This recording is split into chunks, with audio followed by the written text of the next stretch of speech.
আসসালামু আলাইকুম। যে যেখান থেকে আজকে আমার নুরানি পদ্ধতিতে কোরআন শিক্ষার প্রথম টিউটোরিয়ালটি দেখছেন, সবাইকে স্বাগতম।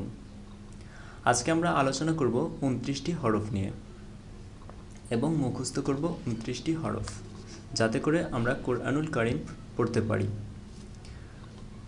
আলিফ, আলিফ, বা, তা, সা, জিম, হা, খ, দাল, দাল, র, ঝা, সিন, শিন, সদ, দদ, ত, জ, আইন, গইন, ফা, কফ, কাফ, লাম, মিম, নুন, ওয়াও, হা, হামজা, ইয়া।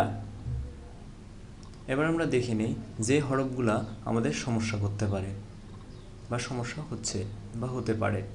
আলিফ, আলিফ, দেখুন বাতাসটা মুখের ভেতর থেকে বাইরের দিকে বের হয়ে যাবে। আলিফ। এখানে হা, এই হা যখন আমরা পড়ব তখন এটার উচ্চারণ হবে হা, যখন ছোট হা পড়ব তখন এর উচ্চারণ হবে হা। দাল, দাল, যখন এই দাল পড়ব তখন জিহ্বার আগা সামনের দিকে একটু বের হয়ে যাবে।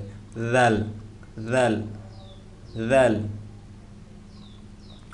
কফ, কাফ, ওয়াও। অনেকে এটা পড়ে থাকেন ওয়া, কিন্তু না, এটার সঠিক উচ্চারণ হচ্ছে ওয়াও। আইন, আইন, গইন। এবার আমরা প্রথম থেকে আরও একবার পড়ব।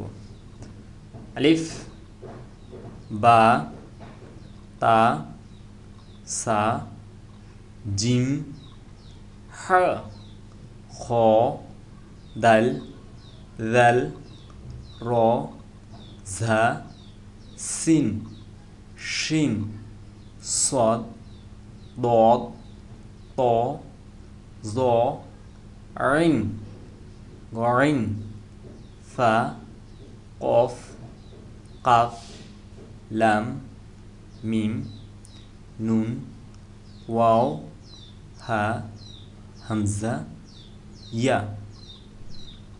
আলিফ, বা, তা, সা, জিম, হা, খ, দাল, দাল, র, ঝা, সিন, শিন, সদ, দদ, ত, জ, আইন, গইন, ফা, কফ, কাফ, লাম, মিম, নুন, ওয়াও, হা, হামজা, ইয়া। এভাবে বারবার পড়তে থাকুন এবং সঠিকভাবে শিখতে থাকুন। ইনশাআল্লাহ আমরা কোরআনুল কারীম সঠিকভাবে। পরবর্তী টিউটোরিয়াল দেখার আমন্ত্রণ রইল। সে পর্যন্ত ভালো থাকুন, সুস্থ থাকুন এই কামনায়। আসসালামু আলাইকুম ওয়া রাহমাতুল্লাহি ওয়া বারাকাতুহু।